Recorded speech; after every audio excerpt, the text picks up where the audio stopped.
के और वाई दोनों पार्टनर्स थे और आपस में प्रॉफिट शेयर करते थे इन द रेशियो ऑफ 3:2। उन्होंने जेड को नया पार्टनर बनाया for 1/3 share in the profits, और जो जेड है उसने अपना प्रॉफिट शेयर के और वाई से 2:3 के रेशियो में अक्वायर किया। यानी इसने अपना ये जो 1/3 शेयर है इसको के और वाई से 2:3 के रेशियो में एक्वायर किया है। जेड जो है वो ₹80,000 कैपिटल लेकर आया है और ₹30,000 अपने हिस्से की गुडविल प्रीमियम लेकर आया है। ठीक है स्टूडेंट्स, अपने 1/3 हिस्से को अक्वायर करने के लिए इसने ₹30,000 जो है वो पे किए हैं एज प्रीमियम फॉर गुडविल। आपसे कहा गया है कि नया प्रॉफिट शेयरिंग रेशियो निकालिए ऑफ के, वाई एंड जेड, और साथ के साथ नेसेसरी जर्नल एंट्रीज पास करिए for the above transactions in the book of the firm, in the books of the firm.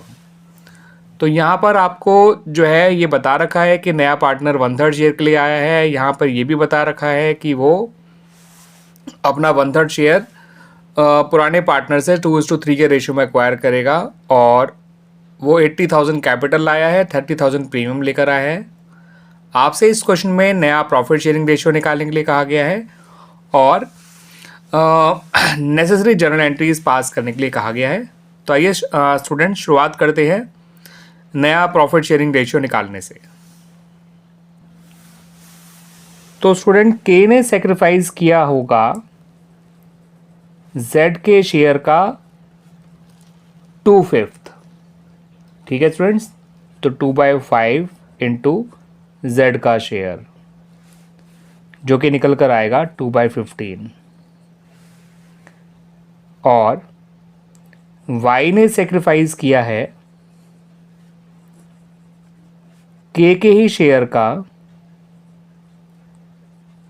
3/5 जो कि निकल कर आएगा 3/15। अब के का नया शेयर क्या होगा?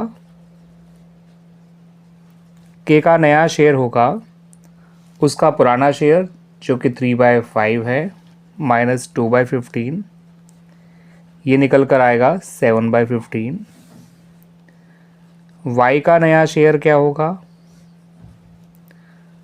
उसका पुराना शेयर माइनस उसका सेक्रीफाइस यानी कि 3/15, और Z का नया शेयर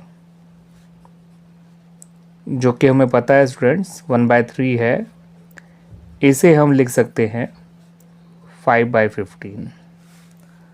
तो इनका नया रेशियो आ गया 7:3:5। Clear students? आइए अब नेसेसरी जर्नल एंट्रीज भी पास कर लेते हैं। तो जो सबसे पहली एंट्री बनाई जाएगी वो कैपिटल और प्रीमियम लाने की बनाई जाएगी। उसके लिए कैश अकाउंट को डेबिट करिए और जेड के कैपिटल अकाउंट को और प्रीमियम फॉर गुडविल अकाउंट को आप क्रेडिट करिए।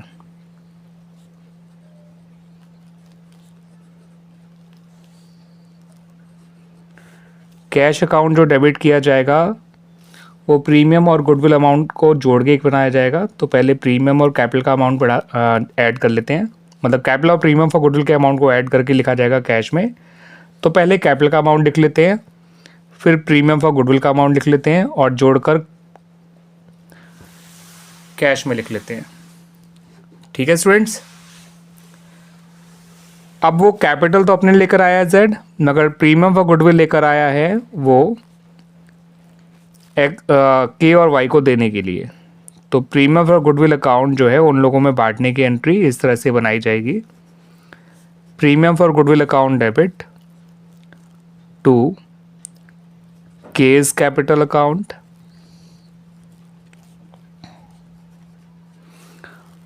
To Y's capital account. अब इस 30,000 को उनके सेक्रीफाइसिंग रेशियो में बांटिएगा स्टूडेंट्स। सेक्रीफाइसिंग रेशियो 2:3 है, जिस रेशियो में उसने अपना प्रॉफिट शेयर एक्वायर किया है फ्रॉम द ओल्ड पार्टनर्स। तो 12,000 के को मिल जाएगा 18,000 वाई को मिल जाएगा। ठीक है स्टूडेंट्स, तो इस तरह से ये 2 एंट्रीज बनाई जाएंगी। यहाँ पर हमसे कहीं भी नहीं कहा गया इस क्वेश्चन में कि वो प्रीमियम के पैसे को विड्रॉ कर रहे हैं, तो प्रीमियम का पैसा यही माना जाता है कि वो बिजनेस में रिटेन रहेगा, उसे वो लोग विड्रॉ नहीं कर रहे हैं।